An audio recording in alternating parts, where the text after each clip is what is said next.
कोई ऐसा शास्त्र है क्या, कोई ऐसा साइंस है क्या?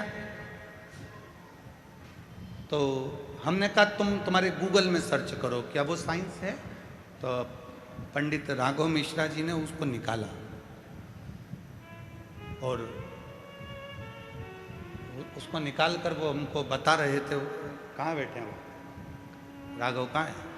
हाँ, दे उसको माइक दो, जरा माइक दो। वहीं से बोलो। हाँ, वहीं से।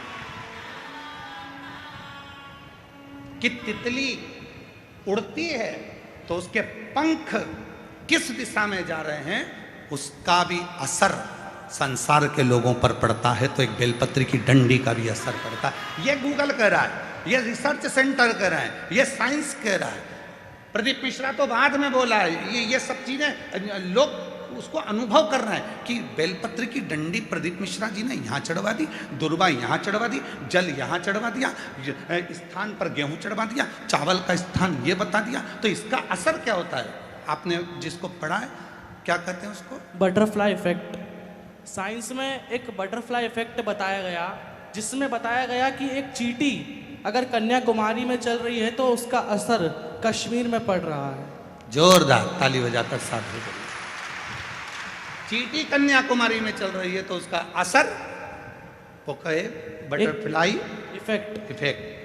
ये एक रिसर्च सेंटर ने रिसर्च किया कि एक तितली का पंख भी ऊपर नीचे होता है तो उसका फर्क संसार के लोगों पर पड़ता है। तो हमारी बेलपत्र चढ़ाने का फर्क हमारी जिंदगी में क्यों ना पड़ेगा? बैठ जाइए, साधु बात।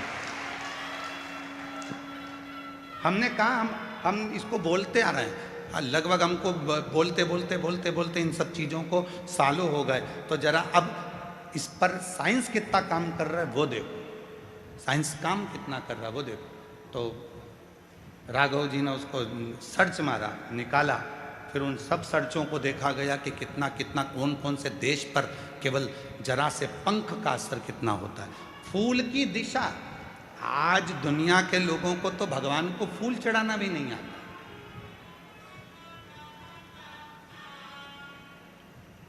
हम आपसे पूछें कि शिव जी को फूल कैसे चढ़ाया जाता है, हम आपसे पूछें कि भगवान को फूल कैसे चढ़ाया जाता है, तो आप फूल दे जरा।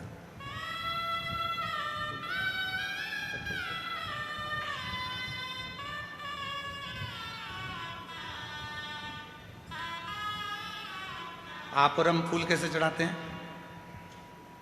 शंकर जी पे या देवता पे फूल ऐसे चढ़ाएंगे कि फूल का जो मुख है